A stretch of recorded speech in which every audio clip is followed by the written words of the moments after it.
पिछले एक हफ्ते से माहौल बना था कि भाई फलाना खिलाड़ी खेलेगा, फलाना खिलाड़ी बाहर हो जाएगा, इसके साथ गलत होगा वो टीम में आ जाएगा। अब एशिया कप का स्क्वाड अनाउंस हो चुका है और क्लैरिटी जो है वो आ गई है। सबसे पहले हाइलाइट्स बताते हैं कि इस एशिया कप वो कुल्ली की सामने बड़ी कर दी है, कांग्रेस करना होगा, ये मैंने बड़ी कर दी है। तो देखो कि बात करना है कि कप के स्क्वाड की हाईलाइट क्या है।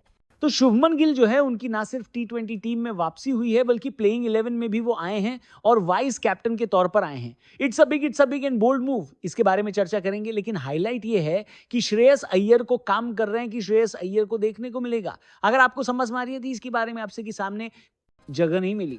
हाईलाइट ये है कि वो जायसवाल जिनकी परफॉर्मेंस बाकी सभी खिलाड़ियों से कहीं ज्यादा बेहतर रही है, इंटरनेशनल टी20 में उनको भी जगह नहीं दी गई। जसप्रीत बुमराह हैं, अक्सर कुलदीप वरुण स्पिनर के तौर पर हैं, हर्षित का सिलेक्शन हुआ, प्रसिद्ध कृष्णा या सिराज को जगह नहीं मिली है। संजू सैमसन है, लेकिन ऐसा लगता है कि प्लेइंग 11 का हिस्सा नहीं होंगे, वो सेकंड विकेट कीपर बन जाएंगे। संजू सैमसन ही ओपन करेंगे या फिर जायसवाल और शुभमन गिल जो पहले ओपनर थे उनमें से किसी को इस टीम में जगह मिल सकती है। अभिषेक शर्मा को लेकर क्लैरिटी ये दी गई कि अभिषेक शर्मा जो है वो क्योंकि टी20 वर्ल्ड कप के बाद सबसे ज्यादा स्ट्राइक रेटिंग किया है और बाद सारे चूल में जोड़ में बीच में और मेंटेन करते हैं। 99 के आसपास का स्ट्राइक रेट है, 200 के आसपास का, और गेंदबाजी भी करते हैं। तो ऐसे में आप उनको रिप्लेस नहीं कर सकते, वो खेलेंगे। अब दूसरे स्लॉट के लिए 3 आम आपके पास थे। एक नाम था यशस्वी जायसवाल का, दूसरा नाम था शुभमन गिल का और तीसरा नाम संजू सैमसन का था। जायसवाल उनके लिए आपको बुरा लग सकता है क्योंकि जायसवाल स्टैट्स के मामले में शुभमन गिल से काफी बेहतर है। 165 प्लस का स्ट्राइक रेट है और 35 प्लस का एवरेज है। शुभमन गिल का एवरेज है 129 का स्ट्राइक रेट है, उससे बेहतर है। लेकिन ऐसा लगता है कि शुभमन गिल पर बीसीसीआई जो है वो इन्वेस्ट कर रहा है और भविष्य में उन्हें ऑल फॉर्मेट कैप्टन बनाया जा सकता है। यह सवाल भी आया था, सूर्य कुमार यादव से पूछा गया तो उसका लग क्या वो फुल टाइम कैप्टन बनेंगे सूर्य के भाई? इधर पूछो यार, हमसे क्यों पूछ रहे हो? बट वही लग रहा है, अदरवाइज और कोई लॉजिक नहीं था। शुभमन गिल को लेकर मैंने पुराने वीडियोस में कहा था केवल 2 कहानी हो सकती है। एक, वो टीम में नहीं होंगे, उनकी टीम में जगह नहीं बनती है, या फिर वो आएंगे वाइस कैप्टन के तौर पर और सीधे प्लेइंग 11 में खेलेंगे। और यही हुआ है, या तो उनकी जगह नहीं बनती जो कि लॉजिकली नहीं बन रही है, या फिर बीसीसीआई उनके टैलेंट को इतना बैक करता कि नहीं ये once in a generational player है। हमें इस प्लेयर पर बहुत ज्यादा भरोसा है और हम ये मानते हैं कि ये लड़का हमारा फ्यूचर का कैप्टन है, इसीलिए हम इन्वेस्ट कर रहे हैं।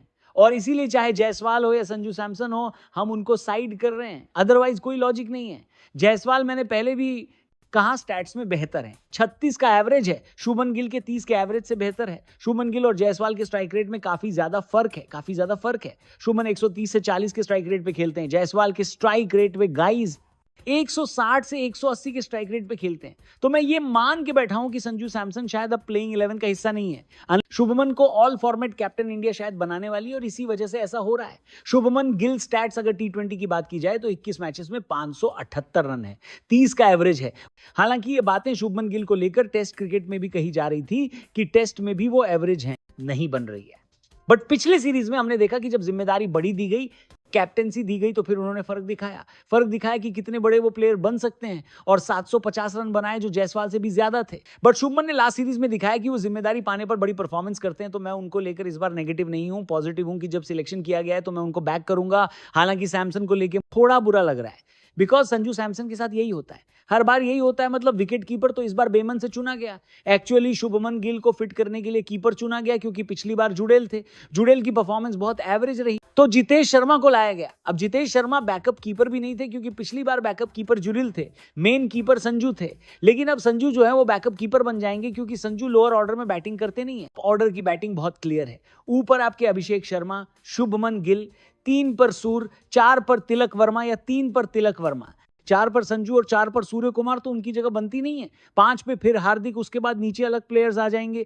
जितेश क्योंकि फिनिशर के तौर पर आते हैं तो जितेश का सिलेक्शन हो जाए। अगर आप देखो टी20 वर्ल्ड कप के बाद से खिलाड़ियों के स्ट्राइक रेट क्या है, तो अभिषेक शर्मा का 193 का स्ट्राइक रेट है, ऑलमोस्ट 194 का। संजू का 171 का था बट वो नहीं खेले जाएंगे। तिलक भी 170 पर है, जायसवाल का भी 170 का था, शिवम दुबे 167, सुअर 161, शुभमन का 129 का था। तो यानी इस कड़ी में सबसे कमजोर शुभमन गिल नजर आ रहे हैं, बट शुभमन वाइस कैप्टन के तौर पर हैं। जायसवाल और अय्यर जो है वो ड्रॉप्ड हैं। ये थोड़ा सा शॉकिंग वाला हिसाब किताब है कि आपको अय्यर के लिए बुरा लगता है। He is a all format player, form of his life. UAE Dubai में मैचेस होने हैं, वहां पर उस पिच के हिसाब से अय्यर बड़े प्लेयर बनते, वहां स्पिनर ज्यादा होंगे, वहां वो अच्छा करते, बट नहीं लिया गया। खैर एक बार मैं आपको स्क्वाड बताता हूं। सूर्य कुमार यादव कैप्टन है, गिल वाइस कैप्टन है, अभिषेक शर्मा, तिलक वर्मा, हार्दिक पांड्या, शिवम दुबे, अक्षर पटेल, जितेश शर्मा। अब ये नाम ऐसे लिया गया था, ये जो नाम मैंने बताया इसी फॉर्मेट पे नाम लिया गया, तो आप इसी को मान के चलो कि यही आपका टीम का ऑर्डर है कि ओपन अभिषेक कर लेंगे, गिल कर लेंगे, 3 पर सूर्य आ जाएंगे, 4 पर तिलक, 5 पर हार्दिक, 6 पर दुबे या अक्षर में कोई एक आ जाएगा, 7 पर आ जाएंगे जितेश शर्मा, इसी ऑर्डर में फिर बुमराह, अर्शदीप, वरुण चक्रवर्ती। इसके बाद ऑप्शनल खिलाड़ी हैं रिंकू सिंह, हर्षित राणा, संजू सैमसन, कुलदीप, इनमें से कोई एक खिलाड़ी आगे पीछे हो जाएगा। तो संजू सैमसन को मान के बैठा हूं, बाहर बैठ रहे हैं। 5 खिलाड़ी और चुने गए हैं जो स्टैंड बाय प्लेयर के तौर पर हैं। हालांकि ये पांचों भी टीम में जगह डिजर्व करते थे, कम से कम 4 तो करते थे, लेकिन वही कहानी है कि 15 ही चुनने हैं, तो 15 में किसको किसको चुन लोगे? जैसे एक खिलाड़ी प्रसिद्ध कृष्णा है, मुझे लगता है कि आप एक फास्ट बॉलर आपकी टीम में सिलेक्टेड है, उनको हटाकर प्रसिद्ध कृष्णा को रख सकते थे आप।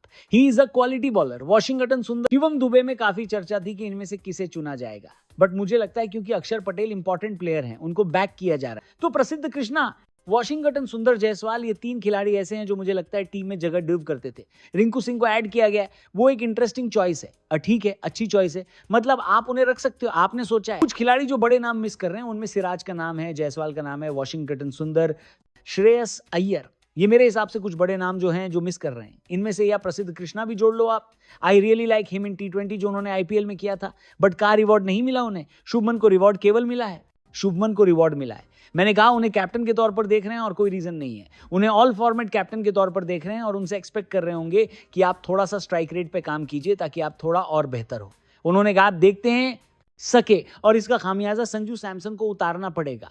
Shreyas Iyer, you feel bad for him, you feel bad for him ना टेस्ट में जगह दी गई, इंग्लैंड सीरीज में ना एशिया कप में जगह दी गई, पता नहीं जायसवाल के लिए भी है, जायसवाल के साथ सब अच्छा है, बस पीआर नहीं। आई थिंक प्यार और पीआर का अंतर है, जायसवाल को रन बनाना आता है, बट जायसवाल के साथ तो गलत हुआ यार। जायसवाल 160 प्लस का स्ट्राइक रेट, कंटिन्यूअसली अच्छा खेलना, बट उनको साइडलाइन किया गया।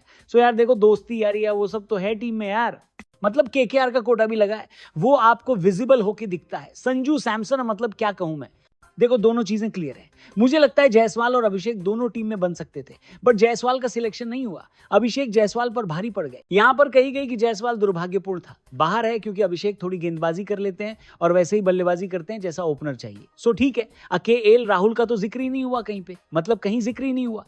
थोड़ा शॉकिंग था कि KL राहुल को कई लोग मान रहे थे कि उनकी वापसी हो जाएगी, बट कहीं जिक्र नहीं हुआ।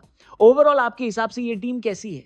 10 में से क्या रेट दोगे इसे, और इनमें से आपके 11 कौन है बताइए कमेंट सेक्शन में। और साथ ही कौन सा खिलाड़ी है जिसकी टीम में जगह बनती थी बट जिसे नहीं लिया गया, जिसके लिए आपको बुरा लग रहा है? अय्यर, कृष्णा, वॉशिंगटन, रियान, पराग, जायसवाल, कौन कमेंटेशन?